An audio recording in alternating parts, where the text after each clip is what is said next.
বন্ধুগণ, একটা মানুষের প্রশংসনীয় দুইটা দিক থাকে। প্রতিটি মানুষ, আপনি খেটে খাওয়া মানুষ থেকে শুরু করে একেবারে উচ্চ মহলের মানুষ পর্যন্ত, পিয়ন থেকে শুরু করে একেবারে আমলা পর্যন্ত, চকিদার থেকে শুরু করে রাষ্ট্রের সর্বোচ্চ আসনে যারা আসীন হন সেই পর্যন্ত মানুষগুলো যখন প্রশংসিত হয়, যখন আলোকিত মানুষ হিসেবে পরিচিত হয়, তখন দুইটা কারণে হয়। একটা হচ্ছে সিরত, আরেকটা হচ্ছে সুরত। একটা হচ্ছে নমুনা, আরেকটা হচ্ছে তার অনুপম আদর্শ, তার জীবনালেখ্য। এর মাধ্যমে এই মানুষটা অনুকরণীয়, অনুসরণীয় মানুষে পরিণত হয়।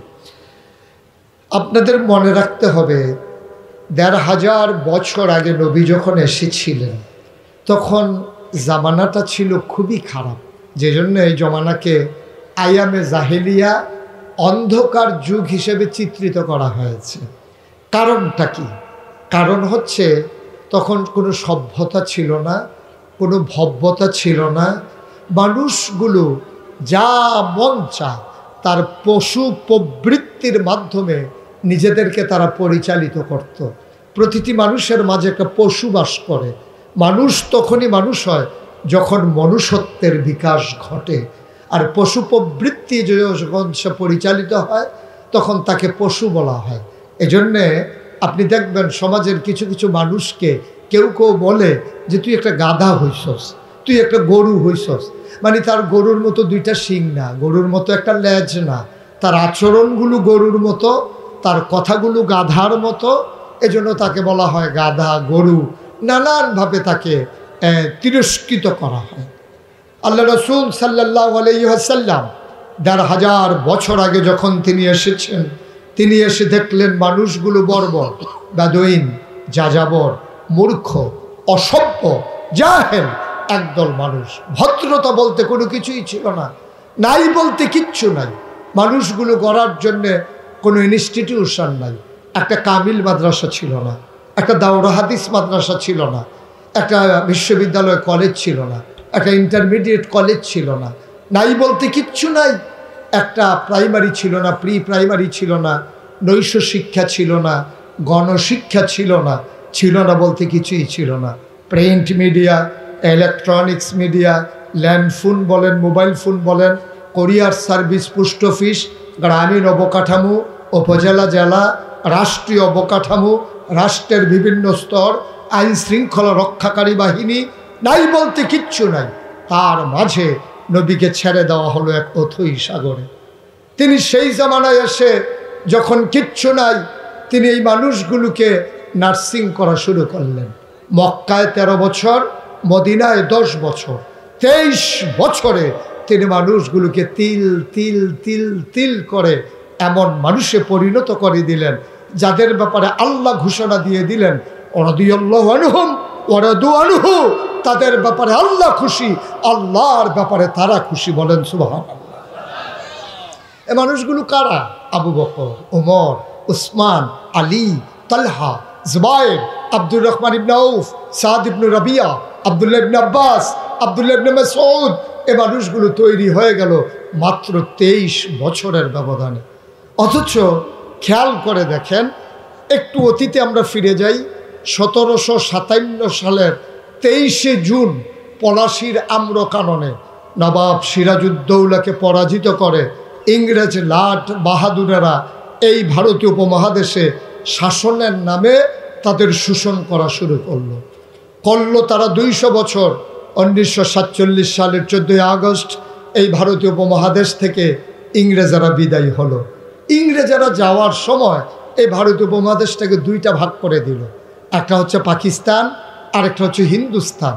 পরিকল্পিতভাবে ইংরেজ লাট বাহাদুরদের সাথে হিন্দু নেতারা পরামর্শ করে মাঝি দিয়া ইন্ডিয়া কলকাতা ঢুকাই দিল পাকিস্তানের ভেতর দিয়ে। দুইটা ভাগ হয়ে গেল, পূর্ব পাকিস্তান, পশ্চিম পাকিস্তান।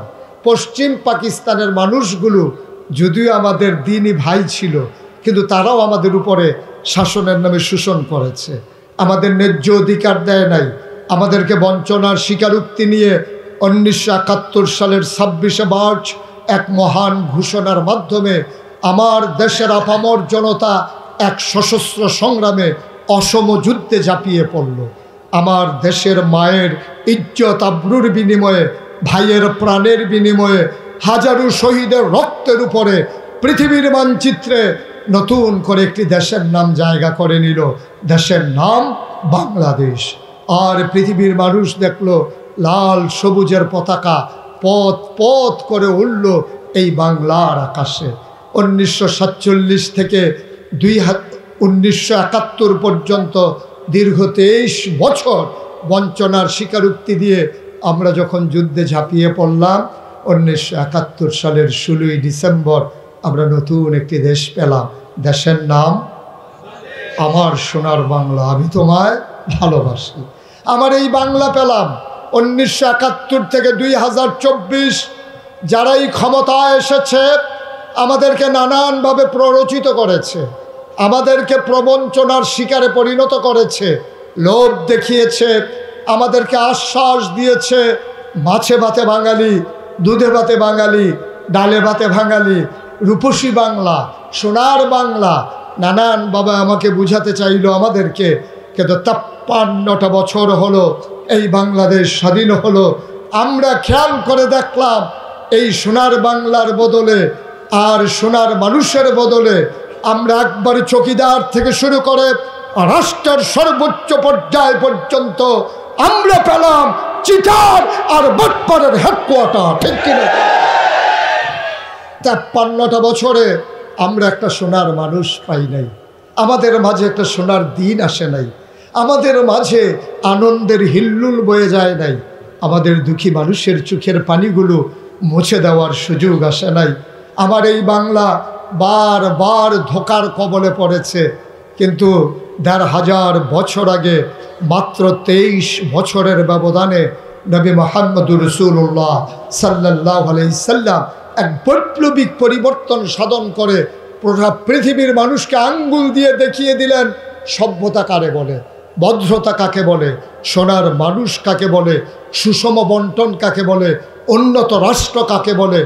আজও একবিংশ শতাব্দীর সূচনা লগ্নে গোটা বিশ্বকে যখন বলা হচ্ছে কম্পিউটারাইজড, গোটা বিশ্বকে বলা হচ্ছে গ্লোবাল ভিলেজ, আজও আমরা দেখতে পাচ্ছি সেই ১৫০০ বছর আগের মদিনা আর আজকের ইউরোপ, আজকের আমেরিকা দূর ছাই, যেন আমার মদিনার সাথে তাদের কোনো তুলনাই চলে না। ঠিক কিনা বলেন? আমার মদিনার মেয়েগুলো যখন হেঁটে যেত রাস্তায় ধরে, আমার মায়েরা যখন হেঁটে যেত রাস্তায় পথ মারিয়ে, বিধবা সুন্দরী মহিলাগুলো যখন হেঁটে যেত, নাকে ফুল পরে, কানে দুল পরে, গলায় মালা পরে, হাতের মালা পরে, যখন ওরা হেঁটে যেত, কোনো এক যুবক ওমরের জামানায় এসে বৃদ্ধা এক মহিলাকে ডেকে বলে, মা তোমার কি কোনো ভয় নাই?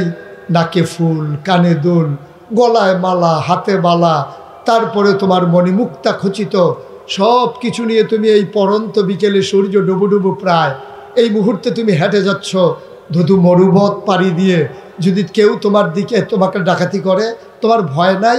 হ্যাঁ অবশ্যই আমার ভয় আছে, আমার ভয় লাগতেছে যেই কথা তুমি আমাকে বলেছ, কোনো মতে আমি যদি উমরকে বলতে পারি তোমার শাস্তিটা কি হবে এটা নিয়ে আমি খুব ভয়ে আছি। সুবহানাল্লাহ। আমাকে নিয়ে আমার ভয় নাই, আমার ভয় তোমাকে নিয়ে। তুমি যে আমাকে আশঙ্কা সৃষ্টি করেছ, আমাকে ভীত সন্ত্রস্ত করেছ, এই কথাটা যদি উমর শুনে তখন তোমার অবস্থা কি হবে ওইটা নিয়ে আমি খুব ভীত সন্ত্রস্ত, আমি খুব ভয়ে আছি। এটার নাম ইসলাম। এই ইসলাম যিনি নিয়ে এসেছেন নবী মুহাম্মদুর রাসূলুল্লাহ সাল্লাল্লাহু আলাইহি ওয়াসাল্লাম। আমি বলেছিলাম যে প্রতিটি মানুষের দুইটা দিক, একটা হচ্ছে সুরত আর একটা হচ্ছে সিরত। যৎকিঞ্চিত আলোচনা, 63 বছরের জিন্দেগি 63 মিনিটে, 63 ঘন্টায়, 63 দিনে, 63 সপ্তাহে, আবার 63 বছরে চিত্রিত করা কোনো রূপকারের কাজ নয়। এমন কোনো ভাষা আবিষ্কৃত হয় নাই যে ভাষায় আমার নবীর চরিত্রকে পরিপূর্ণভাবে ফুটিয়ে তোলা যায়। এমন কোনো শব্দমালা একত্রিত করা যাবে না, শব্দের মালা গেঁথে গলায় পড়া যাবে। নবীর সৌন্দর্যকে তুলে ধরা কোনো কবি সাহিত্যিক আর দার্শনিকের সাধ্যের বাইরে। তারপরও শামাইলে তিরমিজির কথাগুলো থেকে সবগুলো গুছিয়ে যখন পড়ছিলাম, হৃদয়ের মাধুরী মিশিয়ে যখন ভাবছিলাম, একটা অবয়ব যখন চোখের সামনে তুলে ধরেছিলাম, মনে হচ্ছিল মনের আয়নায় একটা অবয়ব যেন চোখের পলকের মাঝে এসে দাঁড়িয়েছে। মানুষটি কেমন ছিলেন? তিনি না ছিলেন লম্বা, না ছিলেন খাটো, তিনি ছিলেন মধ্যম আকৃতির সুঠাম দেহের অধিকারী একটা মানুষ। চুলগুলি ছিল চার কোকড়ানো, ঘাড় পর্যন্ত প্রলম্বিত। চুলের ভিতরে তিনি তৈল দিয়ে যখন আঁচড়াতেন, যখন দূর থেকে সাহাবারা তাকিয়ে দেখতেন, মনে হতো চুলের মাঝে যেন মৃদুমন্দ ঢেউ দেখা যায়। তার কপালটা ছিল চওড়া, ভ্রুগুলো ছিল চার জোড়া ভ্রু, চোখের পাতাগুলো ছিল গোলাপি রঙের, এক একটা গোলাপের পাপড়ির মতো। তিনি কখনো বা যখন চোখের পলক ফেলতেন, মনে হতো মৃদুমন্দ বাতাসে গোলাপি রঙের গোলাপের এক একটা পাপড়ি যেন দোল খাচ্ছে। তার চোখের মণিকুঠা ছিল দুইটা অংশ, সাদা আর কালো। সাদা ছিল রক্তিমাভ সাদা, কালো অংশ ছিল কৃষ্ণ কালো।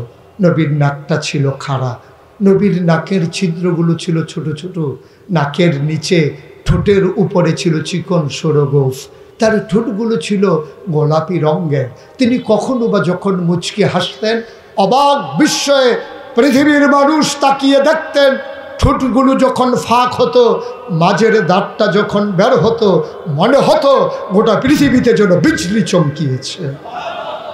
এ কেমন এক সোনার মানুষ, এ কেমন এক অবয়ব। তিনি রাস্তা দিয়ে হেঁটে গেছেন 1 মাস আগে, পথ মারিয়ে গেছেন। 1 মাস পরে ও পথে হাঁটছেন কোনো এক সাহাবা। পাশের বাড়ির মানুষকে জিজ্ঞেস করলেন, এ পথে কি নবী হেঁটে গেছেন? বলেন যে অনেক আগের কথা, 1 মাস হয়ে গেছে। আপনি কেমন করে বুঝলেন? সাহাবা চোখের পানি ছেড়ে দিয়ে বলেন, 1 মাস আগে নবী হেঁটে গেছেন। আজও যেন আমার মনে হয় আমি এই রাস্তার মাঝে নবীর গায়ের জান্নাতি গন্ধ পাচ্ছি। কেমন মানুষ!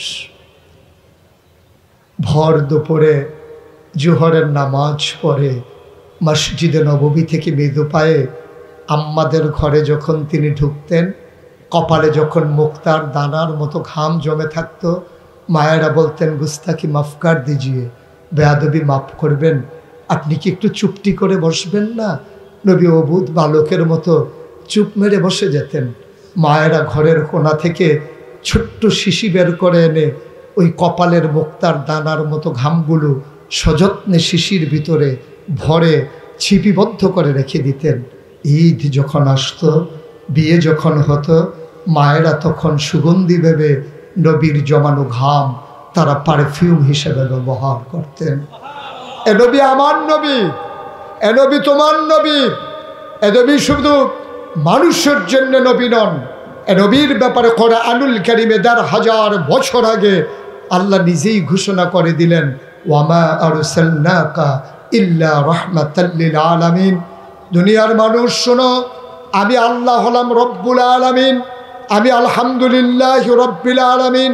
তোমরা যেমন করে জানিয়ে দিয়েছ সমস্ত জগৎ সমূহের জন্য আমি রব, মনে রাখবা যত জায়গায় আমি রব তত জায়গায় আমার নবী রহমত। সুবহানাল্লাহ। তিনি এমন কোনো জায়গা নাই যেখানে যিনি রহমত নন। নবী করিম সাল্লাল্লাহু আলাইহি ওয়াসাল্লাম তিনি যখন মরু প্রান্তর দিয়ে হেঁটে যেতেন ভর দুপুরে, অবাক বিস্ময়ে সাহাবারা তাকিয়ে দেখত, প্রচণ্ড গরমের মাঝে তিনি হেঁটে যাচ্ছেন আনন্দে উদ্বেলিত হয়ে। তাকে কি গরম ছুঁইতে পারে না? উপরের দিকে তাকিয়ে সাহাবারা দেখতেন একটা মেঘমালা, একটা মেঘের টুকরা নবী যেদিকে যায় নবীর মাথার উপরে ছায়া হয়ে হয়ে সেদিকে যায়। নবী যখন হাঁটতেন মরু পথ দিয়ে, এবড়ো থেবড়ো পাথরগুলো যখন তার পায়ের নিচে পড়ে যেত, নবীজি সাহাবারা ভীত সন্ত্রস্ত হতেন, আহারে আমার নবী বোধহয় পায়ের ভিতরে প্রচণ্ড ব্যথা পেল। কিন্তু নবী পথ মারিয়ে যাচ্ছেন অবলীলা, পাথর তাকে বাধাগ্রস্ত করতে পারে না। অবাক বিস্ময়ে সাহাবারা তাকিয়ে দেখতেন, তারা ভাবনার সাগরে হারিয়ে যেতেন। পাথর পায়ের নিচে পড়লে আমরা এত ব্যথা পাই, আর নবী হেঁটে যাচ্ছেন অবলীলায়, তিনি কি ব্যথা পান না? পরীক্ষা করার জন্যে নবীর পেছনে পেছনে হেঁটে কোনো এক সাহাবা পাথর টুকরা হাতে নিয়ে দেখে নবীর সম্মানে শক্ত পাথর তুলার মতো নরম হয়ে গেছে।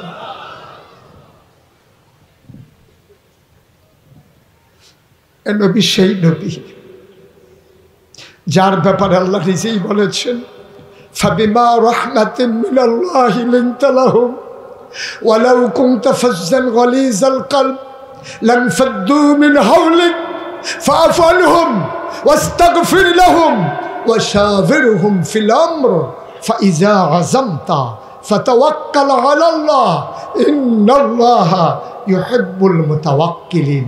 ও নবী, আপনাকে নরম করে বানানো হয়েছে। গোটা পৃথিবীর মানুষ সাক্ষী দিল, যখন আমরা শুনলাম আদামু সফিউল্লাহ, নূহ আদমের সানি, ইব্রাহিম খলিলুল্লাহ, ইসমাইল জবিউল্লাহ, মূসা কালিমুল্লাহ, ঈসা রূহুল্লাহ, সুলাইমান নবীরে দিলেন রাজত্ব, ইউসুফ নবীরে দিলেন সুন্দর চেহারা, দাউদ নবীরে দিলেন সুন্দর কণ্ঠ।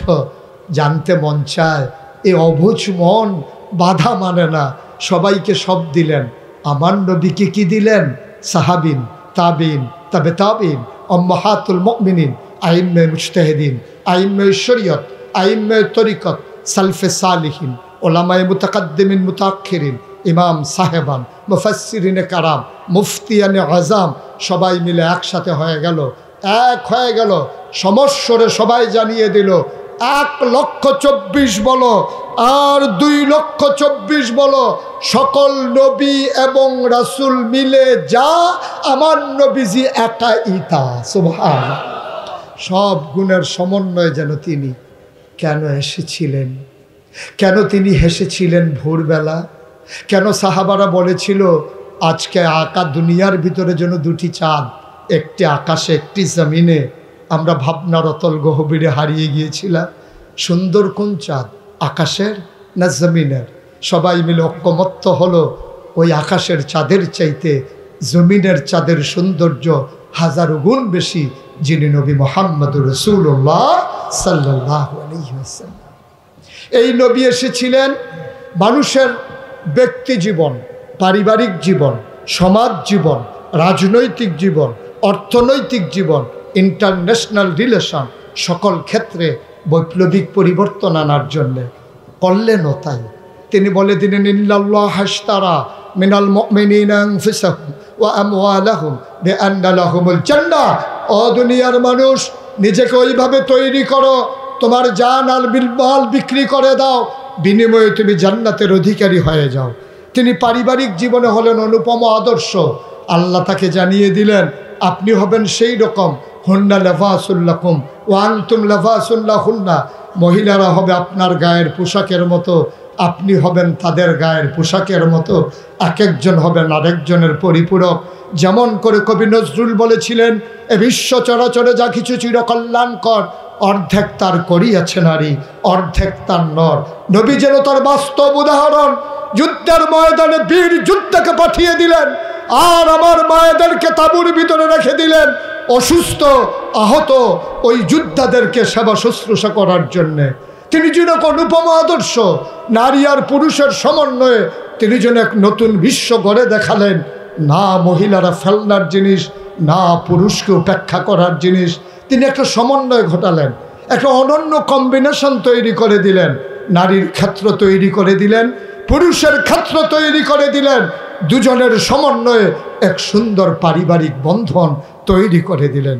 এ নবী করিম সাল্লাল্লাহু আলাইহি ওয়াসাল্লাম সামাজিক জীবনে অনন্য এক নজির স্থাপন করলেন। সে কখনো মোমেন নয় যে পেট পুড়ে খেলো, প্রতিবেশী না খেয়ে রইল।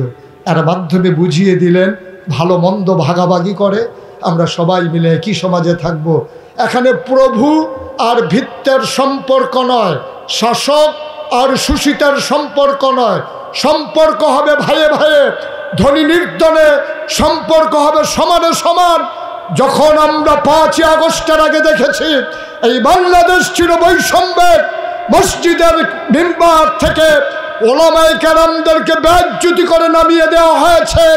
যখন আমরা দেখেছি মাহফিলের মঞ্চ থেকে, ওলামায়ে কেরামের সামনে থেকে মাইকগুলো কেড়ে নেওয়া হয়েছে। সেদিন গেছে, একেবারেই গেছে। ১,৫০০ বছর আগের ইসলাম নতুন করে আবার ফিরিয়ে জানান দিতে হবে। আর একক নয়, 50-50 আঘাত আসবে তো জবাব হবে, ঠিক কিনা বলে?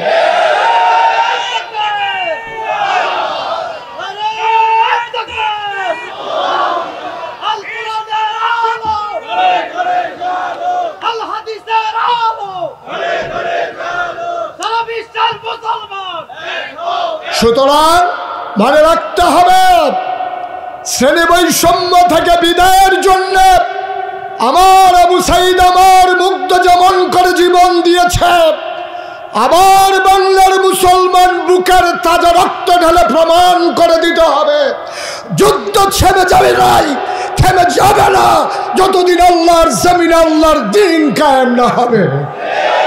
সেই প্রত্যাশায় আমাদের প্রতিটি ক্ষণ, আমাদের প্রতিটি মুহূর্ত, আমাদের প্রতিটি দিন আমরা ঘুম থেকে চমকে উঠি, থমকে দাঁড়াই, আমরা আশ্চর্যান্বিত হয়ে অবাক বিস্ময়ে তাকিয়ে দেখি আজ যখন আমার শহীদের পরিবার বৈষম্যের শিকার, আমরা অবাক হয়ে তাকিয়ে দেখি তখন এখনো যখন ওই 5ই আগস্টের যারা আহত হয়েছে তারা আজ যখন হাসপাতালের বেডে কাতরাচ্ছে। আমাদেরকে মনে রাখতে হবে, লাভ does not keep A record of রং। ভালোবাসা কখনো ভুলের হিসাব রাখে না। ওরা ভালোবেসে ছিল বলেই ওরা হয়তো ভুলের হিসেব রাখে নাই, কিন্তু হৃদয়ের কাছে যেন দায়বদ্ধ না হয়ে যায়, যেন নিজেদের বিবেকের কাছে আটকে না যায়। আমাদেরকে মনে রাখতে হবে, আমরা সামনের দিকে এগিয়ে যাব। এই মাদ্রাসা, এই জাবালে নূর ফাউন্ডেশন এই এলাকায় আলো ছড়াচ্ছে। এই আলো পৌঁছে দিতে হবে তৃণমূল পর্যায়ে, বস্তি থেকে 10তলা ভবনে, সকল জায়গায় আলো পৌঁছে দিতে হবে। এবং এর জন্য আপনাদেরকে নিয়ামক ভূমিকা পালন করতে হবে। এখানে যারা আজকে অভিভাবিকা আছেন তারাই মনে করিয়ে দিতে হবে পাশের বাসার সেই মহিলাকে যে আমার বাচ্চাকে জাবালে নূরে দিয়ে আমি হেরে যাই নাই, আপনিও হেরে যাবেন না, ঠিক কিনা বলেন? আমরা হেরে যাই নাই, আপনি হেরে যাবেন না। আমার সন্তান আমি জন্ম দিয়েছি আর মানুষ বানিয়েছে জাবালে নূর ফাউন্ডেশন। আমরা বিশ্বাস করি নামের সাথে কাজের সমন্বয় ঘটিয়ে যেমন করে সেই নূরের পাহাড় এক একটা শিশু আগামী দিনে বিশাল মহিরু হবে, পাহাড়ের মতো অন্যায়ের বিরুদ্ধে অটল অবিচল দাঁড়িয়ে রাখবে, প্রয়োজনে আবার জীবন দেবে যেমন করে একজন জীবন দিল, প্রয়োজনে আবার করে চোখ হারাবে যেমন করে একজন তার চোখ হারালো। শেষ পর্যায়ে শুধু এভাবে যদি বলতে চাই, আল্লামা ইকবাল বলেছিলেন, ইসরাবে রঙ্গ বুকু গুলিস্থা সমঝা হেতু আহায় নাদান কাকশকু আসিয়ান সমঝা হেতু। আহারে দুদু মরুভূমি আর মরিচিকা দেখে আর কাটাগুচ্ছ দেখে তুমি মনে করো ফুলের বাগান, আর সেই চাকচক্য পৃথিবীকে দেখে তুমি মনে করেছ পানির ফোয়ারা। ওটা ফুলের বাগান নয়, ওটা পানির ফোয়ারা নয়, ওটা ছিল কাটা গাছ আর ওটা ছিল মরিচিকা। সুতরাং সব কিছু পেছনে ফেলে ১৩,০০০ বছরের আগের সেই ইসলামের পতাকা তলে ঐক্যবদ্ধ হয়ে কবি ফররুখের মতো আবার চিৎকার করে জানিয়ে দেই, কত যে আধার পর্দা পাড়ায় ভোর হলো জানি না তা, নারঙ্গি বনে কাঁপছে সবুজ পাতা, দোয়ারে তোমার ৭ সাগরের জোয়ার এনেছে ফেনা, তবু তুমি জাগলে না, তবু তুমি জাগলে না। সাবারভাসী জেগে উঠো, গর্জে উঠো, জাবালে নূরের পতাকা তোলে ঐক্যবদ্ধ হও। সন্তান জন্ম দিয়ে তৃপ্তি লাভ না করে সন্তানকে মানুষের মতো মানুষ করে তৈরি করো, যে সন্তান কিয়ামতের ময়দানে মায়ের বাবার নাজাতের উসিলা হবে, কবরের জীবনে সন্তানের দোয়া হবে, তার পথে চলার পথেও কবর হয়ে যাবে জান্নাতের টুকরা। এমন একজন করে প্রতিজন সন্তানকে গড়ে তুলি। জাবালে নূর সে পদক্ষেপে এগিয়ে যাচ্ছে। আমার ওভার কনফিডেন্স আছে এ পরিচালনা পর্ষদের উপরে, আমার ওভার কনফিডেন্স আছে এই এলাকার শিক্ষকদের, এই প্রতিষ্ঠানের শিক্ষকদের উপরে, আমার ভালোবাসা আছে এ মানুষগুলোর সাথে।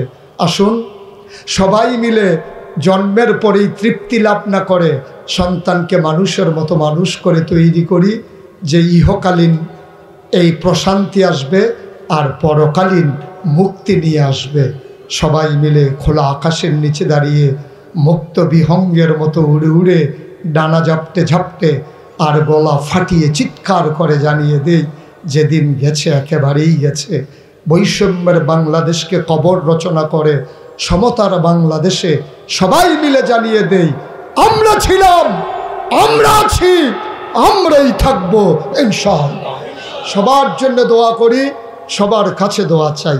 দেখা হবে ময়দানে, কথা হবে কোনো এক আয়োজনে।